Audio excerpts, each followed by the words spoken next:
എല്ലാവർക്കും നമസ്കാരം.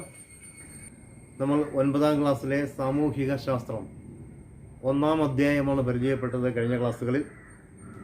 1ാം അധ്യായം എന്ന് പറയുന്നത് മിഡീവൽ വേൾഡാണ്, മധ്യകാല യുഗത്തെക്കുറിച്ചാണ്, അതിലെ അധികാര കേന്ദ്രങ്ങളെക്കുറിച്ചാണ്. നമ്മൾ പ്രധാനമായും പഠിച്ചത് Eastern Roman Empire, Holy Roman Empire. Eastern Roman Empire നിങ്ങൾ വായിച്ചിരിക്കണം. ഹോളി റോമൻ എംപയറിനെ കുറിച്ച് ഞാൻ പറഞ്ഞു തന്നു. നമുക്കിനി അതിനെ തുടർന്നുള്ള ഒത്തിരി കാര്യങ്ങൾ ആ മിഡീവൽ വേൾഡിൽ നമുക്ക് കടന്നു പോകാനുണ്ട്. ആ ഹോളി റോമൻ എംപയറിനെ കുറിച്ച് ഞാൻ പറഞ്ഞപ്പോൾ ഒരു പ്രധാനപ്പെട്ട ഭരണാധികാരിയെക്കുറിച്ച് പറയുവാൻ വിട്ടുപോയി. അന്ന് സമയക്കുറവുണ്ടാവും. ഹോളി റോമൻ എംപയറിലെ ഒരു പ്രധാന ഭരണാധികാരിയായിരുന്നു ഷാലിമാൻ. നിങ്ങൾ പുസ്തകം വായിച്ചപ്പോൾ ആ പേര് കണ്ടിരിക്കാം. ഇംഗ്ലീഷ് മീഡിയംകാർ പുസ്തകം നോക്കുമ്പോൾ ഷാലിമാൻ എന്ന് കണ്ടില്ല, ഷാർലിമൈൻ എന്നാണ്. ഈ ഷാലിമാൻ എന്ന് പറയുന്നത് ഹോളി റോമൻ എംപയറിനെ ഒരുപക്ഷെ അധികാരത്തിൻ്റെ അത്യുന്നതങ്ങളിൽ കൊണ്ടെത്തിച്ച ഒരു ചക്രവർത്തിയായി. അദ്ദേഹം ഒരു കോൺകറർ, ഒരു ആക്രമണകാരി മാത്രമല്ല, നല്ലൊരു അഡ്മിനിസ്ട്രേറ്റർ കൂടിയായിരുന്നു. നമുക്കിവിടെ പഠിക്കേണ്ടത്, ചർച്ച ചെയ്യപ്പെടേണ്ടത്, what are the contributions made by Shaliman to the Holy Roman Empire? Holy Roman എംപയറിന് ഷാലിമാൻ നൽകിയിട്ടുള്ള സംഭാവനകൾ എന്തൊക്കെയാണ്? ഞാൻ സൂചിപ്പിച്ചു, the greatest ruler of the Holy Roman Empire was Charlemagne. He was not only a conqueror but also an eminent administrator. Charlemagne ഒരു ആക്രമണകാരി എന്ന പേരിൽ മാത്രമല്ല, ഒരു കഴിവുറ്റ ഭരണാധികാരി എന്ന രീതിയിലും അദ്ദേഹത്തെ അറിയപ്പെട്ടിരുന്നു. He brought all the western Europe under his control. ഷാലിമാന്റെ ഭരണത്തിന് കീഴിലാണ് പാശ്ചാത്യ യൂറോപ്പ് മുഴുവൻ ഒറ്റ ഭരണത്തിന് കീഴിൽ. അദ്ദേഹത്തിൻ്റെ ഭരണത്തിന് കീഴിലാണ് പാശ്ചാത്യ യൂറോപ്പിന് രാഷ്ട്രീയ ഐക്യമുണ്ടാകുന്നത്. He brought western countries, that means Western European countries under his control. He brought all the Western European countries under his control. He expanded the empire through political alliances and matrimonial relations. ഷാലിമാൻ എന്ന ഈ ഭരണാധികാരി എങ്ങനെയാണ് യൂറോപ്പിൻ്റെ പാശ്ചാത്യ പ്രദേശങ്ങളെ സംയോജിപ്പിച്ചത്, കൂട്ടിയോജിപ്പിച്ചത്? എങ്ങനെയൊക്കെയാണ്? Political അലയൻസസിലൂടെ, രാഷ്ട്രീയ സഖ്യങ്ങളിലൂടെ, and matrimonial relations, വൈവാഹിക ബന്ധങ്ങളിലൂടെ. അപ്പോൾ നോക്കൂ, രാഷ്ട്രീയ സഖ്യങ്ങളിലൂടെയും വൈവാഹിക ബന്ധങ്ങളിലൂടെയും പാശ്ചാത്യ യൂറോപ്യൻ രാജ്യങ്ങളെ ഏകീകരിക്കുന്ന കാര്യത്തിൽ ഷാലിമാൻ മുൻപന്തിയിലായിരുന്നു. ആണ് അദ്ദേഹത്തെക്കുറിച്ച് പറയുന്നത്, not only a conqueror but also an eminent administrator. He brought all the Western European countries under his control. He expanded his empire through political alliances and matrimonial relations. Then he introduced a centralized form of administration. യൂറോപ്പിൽ ഒരു ഏകീകൃത ഭരണ സമ്പ്രദായം. He introduced a centralized form of administration in Europe. യൂറോപ്പിൽ ആദ്യമായി ഒരു ഏകീകൃത ഭരണ സമ്പ്രദായം കൊണ്ടുവന്നു. ഭരണത്തിന് ഏകീകൃത സ്വഭാവം കൊണ്ടുവന്നത് ഷാലിമാൻ എന്ന ഈ ഭരണാധികാരിയായിരുന്നു. He introduced a centralised administrative system in western Europe. Then local administration was supervised by counts. That means he appointed a group of officers. He appointed a group of officers in order to supervise the local administration. They were called counts. കൗണ്ടുകൾ എന്നറിയപ്പെടുന്ന ഒരു വിഭാഗം ഉദ്യോഗസ്ഥന്മാരെ നിയമിച്ചുകൊണ്ടാണ് അദ്ദേഹം local administration കൈകാര്യം ചെയ്തത്. ഞാൻ ആദ്യം പറഞ്ഞു, ഒരു സെൻട്രലൈസ്ഡ് കേന്ദ്രീകൃത ഭരണ സമ്പ്രദായം വെസ്റ്റേൺ യൂറോപ്പിൽ ആരംഭിച്ചത് ഷാലിമാൻ എന്ന ഭരണാധികാരിയാണ്. ഒപ്പം തന്നെ അദ്ദേഹം ലോക്കൽ അഡ്മിനിസ്ട്രേഷനെ കൺട്രോൾ ചെയ്യുവാൻ വേണ്ടി ഒരു കൂട്ടം ഉദ്യോഗസ്ഥന്മാരെ നിയമിച്ചിരുന്നു.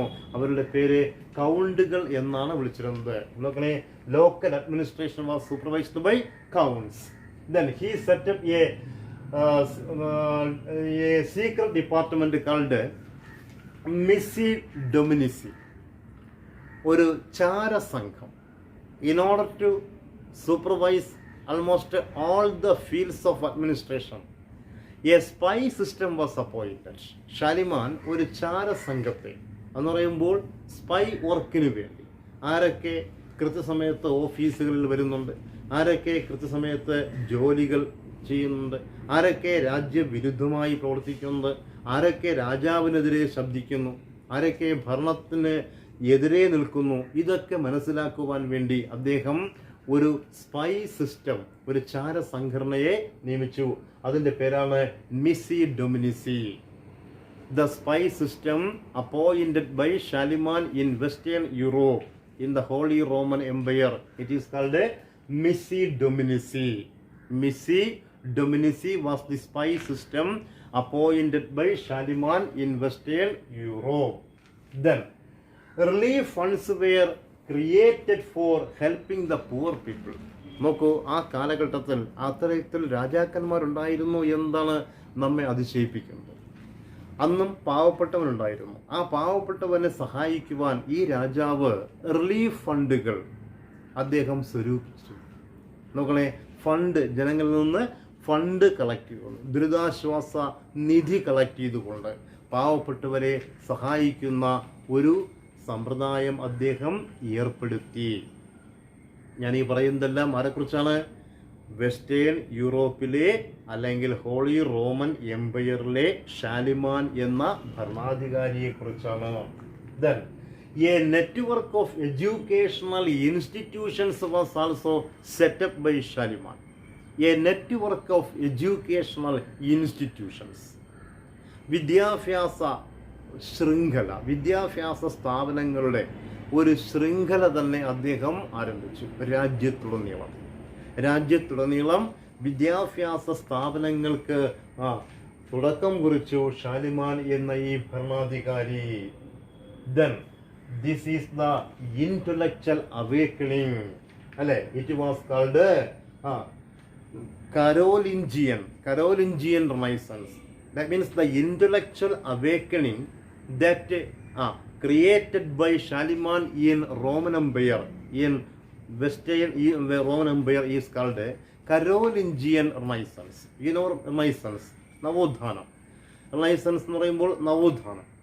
നിങ്ങൾ അടുത്ത വർഷം നിങ്ങൾ കൂടുതലായിട്ട് പഠിക്കും. ശരിക്കും നവോത്ഥാനത്തിന് തുടക്കം കുറിച്ചു ഷാലിമാൻ വെസ്റ്റേൺ റോമൻ എംപയർ.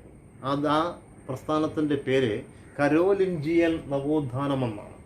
കരോലിഞ്ചിയൻ നവോത്ഥാനമെന്ന പേരിൽ യൂറോപ്പിലാകമാനം വിദ്യാഭ്യാസ രംഗത്ത്, വൈജ്ഞാനിക രംഗത്ത്, കലാരംഗത്ത്, സാഹിത്യരംഗത്ത് ഒക്കെ മാറ്റങ്ങൾക്ക് തുടക്കം കുറിച്ചു ഷാലിമാൻ. അതുകൊണ്ട് അദ്ദേഹം നടത്തിയ ഈ പരിഷ്കാരങ്ങളെ അറിയപ്പെടുന്നത് കരോലിഞ്ചിയൻ റിനൈസൻസ് എന്നാണ്. Then, with the death of this Shaliman, the Holy Roman Empire was divided and it collapsed. Shaliman was the greatest ruler of the Western Roman Empire. He introduced many reforms in different fields of administration. He introduced a network of educational institutions. He started a relief fund for helping the poor people. He unified the administrative system. He centralized the administrative system of France, this Western Roman Empire. And the local administration, in order to check the local administration, he appointed a spy system. It is called counts. So it appointed a group of administrators. They were called counts. Then he had introduced a secret diplomat spy system called Missi Dominici. Even then, or even though he introduced all these reforms, he could not create a good successor. അദ്ദേഹത്തിൻ്റെ നല്ലൊരു പിൻഗാമിയെ create ചെയ്യാൻ കഴിഞ്ഞില്ല. With his death, the empire began to collapse, or with his death, the empire was divided and gradually it collapsed. With the death of Shaliman, the Western Roman Empire began to divide and gradually it collapsed. Here once more, the greatest ruler of the Holy Roman Empire was Shaliman. He was not only a great conqueror but also an eminent administrator. He brought all the Western European countries under his control. He expanded his empire through political alliances and matrimonial relations. Then he introduced a centralized system of administration in Western Europe. Local administration was supervised by counts. That means he had appointed a group of officers called counts in order to supervise the local administration. He set up a secret department called Missi Dominici. He appointed a secret department, a spy system, in order to supervise almost all the fields of administration. It is called Missi Dominici. Then relief funds were created for helping the poor people. A network of educational institutions were also started in the Western Roman Empire.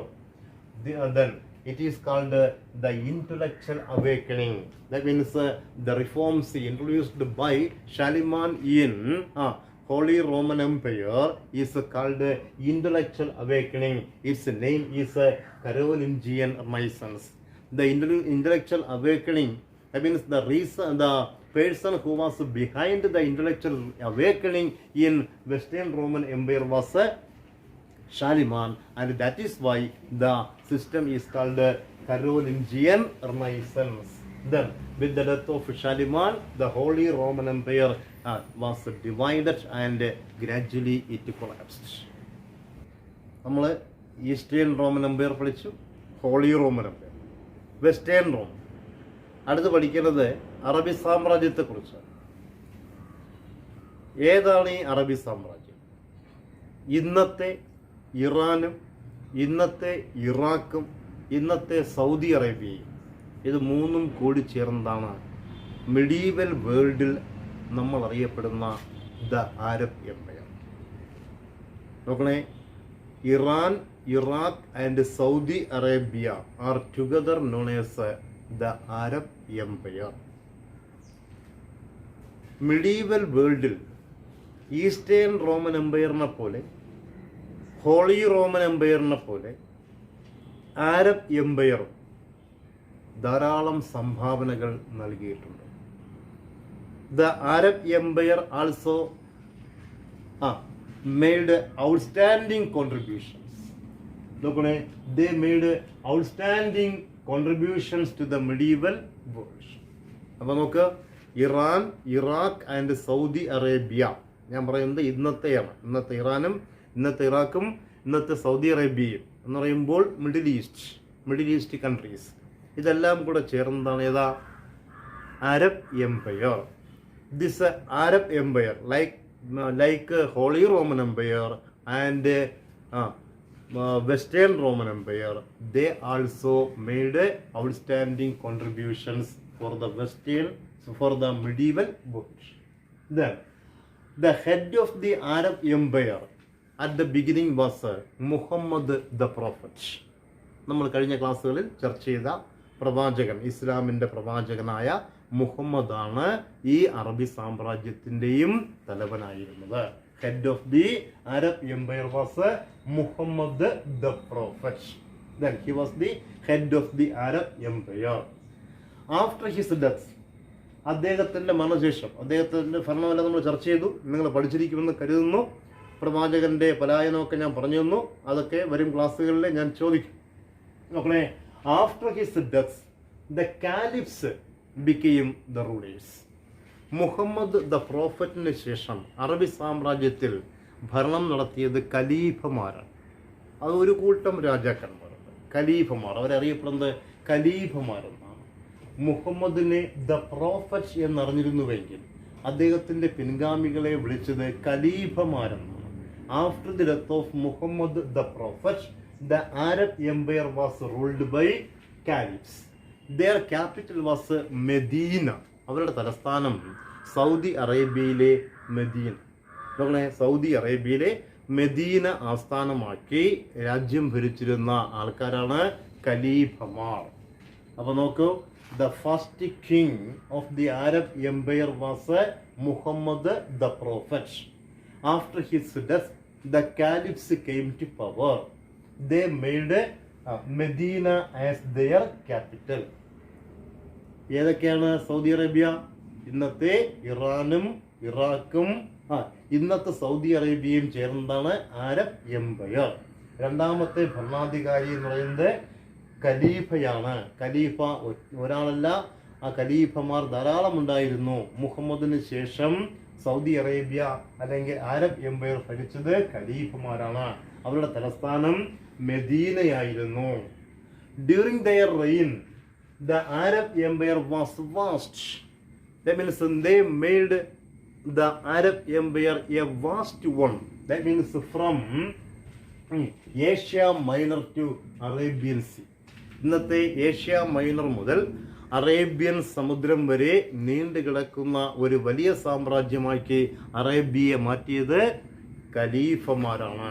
ഖലീഫമാരുടെ ഭരണത്തിന് കീഴിൽ Arabia was vast. It was a vast empire. Their empire extended from Asia Minor to Arabian Sea. During the reign of caliphs, Arabian Empire extended from Asia Minor to Arabian Sea. Then, after caliphs, Umayyad dynasty, Umayya Vamsham. ഇംഗ്ലീഷിലെ ഉമ്മയാദ് dynasty, Umayya വംശം. ഖലീഫമാർക്ക് ശേഷം Arabia ഭരിച്ചിരുന്നത് ഉമ്മയന്മാർ, ഉമ്മയാദ് വംശമാണ്, Umayyad രാജവംശം. They also contributed much to the development of this south Arabia. അറേബ്യയുടെ ഡെവലപ്മെന്റിന് വേണ്ടി ധാരാളം കോൺട്രിബ്യൂഷൻസ് നൽകിയ ആൾക്കാരാണ് Umayyad. For example, they introduced a centralised system of administration. അവരും ഒരു കേന്ദ്രീകൃത ഭരണ സമ്പ്രദായം ആരംഭിച്ചു. നോക്കണേ, after caliphs Umayyad dynasty came into force. ഖലീഫമാർക്ക് ശേഷം ഉമ്മയ്യ രാജവംശമാണ് അധികാരത്തിൽ വന്നത്. They introduced a centralised system of administration in Arabia. അറേബ്യയിൽ ഒരു കേന്ദ്രീകൃത ഭരണ സമ്പ്രദായം അവർ ആരംഭിച്ചു. ഇനി നമ്മുടെ ഇന്ന് സൗദി അറേബ്യയിൽ പ്രചാരത്തിലുള്ള രണ്ട് നാണയങ്ങൾ, അതായത് ഗോൾഡ് കോയിനായ ദിനാറും സിൽവർ കോയിനായ ദിറം. ഗോൾഡ് കോയിനായ ദിനാറും സിൽവർ കോയിനായ ദിറവും ഇൻട്രൊഡ്യൂസ് ചെയ്തത് ഈ ആരാണ്? ഉമ്മയാദ് രാജവംശമാണ്. ഉമ്മയാദ് രാജവംശമാണ് രണ്ട് കോയിൻസ് ആദ്യമായി സൗദി അറേബ്യയിൽ ഇൻട്രൊഡ്യൂസ് ചെയ്യുന്നത്. ദേ introduced two coins, one gold coin called dinar and one silver coin called dirham. These two coins were introduced by this Umayyads in Saudi Arabia. Then their capital was Damascus. അവരുടെ തലസ്ഥാനം Damascus. നോക്കണേ, ഓരോ രാജവംശവും ഓരോ സ്ഥലങ്ങൾ അവരുടെ ആസ്ഥാനമാക്കി രാജ്യം ഭരിക്കും. നമ്മൾ നേരത്തെ വിളിച്ചു ഖലീഫമാർ മെദീന ആസ്ഥാനമാക്കി രാജ്യം ഭരിച്ചുവെങ്കിൽ അവർക്ക് ശേഷം വന്ന ആരാണ്? ഉമയാദ് രാജവംശം എന്ത് ചെയ്തു? ഡമാസ്കസ് ആസ്ഥാനമാക്കിയാണ് രാജ്യം ഭരിച്ചത്. Then this caliphs, this Umayyad dynasty was succeeded by another one called Abbasids. Umayyad dynasty was succeeded by Abbasid dynasty. അപ്പോൾ നോക്ക്, ആരൊക്കെയാണ്? Muhammad the prophet, his successors were called caliphs. The successors of caliphs were called Umayyad dynasty. Then the successors of Umayyad dynasty was Abbasids. Abbasids, they shifted capital from they shifted capital to Baghdad. അവരുടെ തലസ്ഥാനം ഡമാസ്കസിൽ നിന്ന് അവരെവിടേക്കാക്കി? ബാഗ്ദാദിലേക്കാക്കി. When this Abbasids dynasty came into power, they shifted their capital to Baghdad.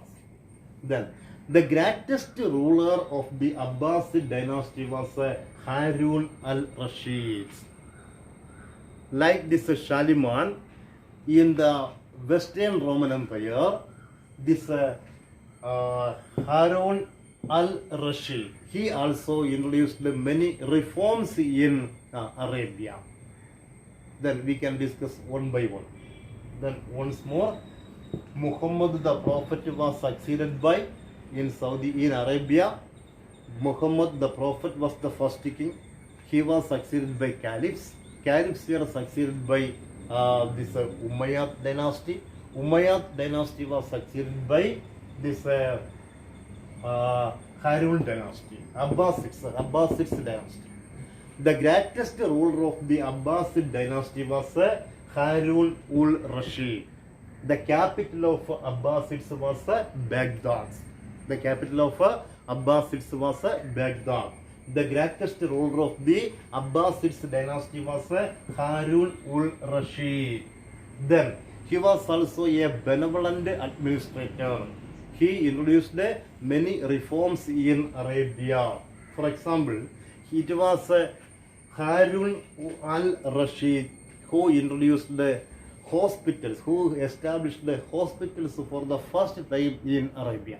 അറേബ്യയിൽ ആദ്യമായി ആശുപത്രികൾ സ്ഥാപിക്കുന്നത് this Haroon അൽ റഷീദ് ആണ്. അതുവരെ ആശുപത്രികൾ ഇല്ലായിരുന്നു സാരം. He was the first king who started hospitals in Arabia. He introduced a systematic judicial administration based on the principles of Islam and rule of law. നോക്കണേ, റൂൾ ഓഫ് ലായിൽ ബേസ്ഡ് ആയ, നിയമവാഴ്ചയിൽ അധിഷ്ഠിതമായ, ഇസ്ലാമിക തത്വങ്ങളിൽ അധിഷ്ഠിതമായ ഒരു ജുഡീഷ്യൽ അഡ്മിനിസ്ട്രേഷൻ അദ്ദേഹം introduce ചെയ്തു. He was the first king who introduced a well established or a systematic administration. It is based on principles of Islam and rule of law. ഞാൻ ഈ പറയുന്നത് ആരെക്കുറിച്ചാണ്? അബ്ബാസിഡ്സ് ഡൈനാസ്റ്റിയിലെ ഹാരൂൺ അൽ റഷീദിനെ കുറിച്ചാണ്. Harun al-Rashid was a benevolent administrator. He introduced many reforms in Saudi Arabia. അദ്ദേഹം ധാരാളം പരിഷ്കാരങ്ങൾ ഏർപ്പെടുത്തി. അതിൽ ഏറ്റവും പ്രധാനപ്പെട്ട 2 പരിഷ്കാരങ്ങളാണ് a network of hospitals were established in Arabia. അറേബ്യയിൽ അദ്ദേഹത്തിൻ്റെ ഭരണത്തിന് കീഴിൽ ആശുപത്രികളുടെ ഒരു ശൃംഖല തന്നെ ആരംഭിച്ചു. He introduced a well systematic judicial administration. It was entirely based on the principles of Islam and of rule of law. These are the major reforms introduced by Harun al-Rashid. He also sent ambassadors to the court of Shaliman. അദ്ദേഹത്തിൻ്റെ contemporary സമകാലീനായിരുന്നു ഷാലിമാൻ. ഇതെല്ലാം സമകാലീന രാജ്യങ്ങളാണ്. Medieval വേൾഡിലെ സമകാലീന രാജ്യങ്ങളാണ്. Western Roman എംപയറിലെ പ്രഗത്ഭനായ രാജാവായിരുന്നു ഷാലിമാൻ.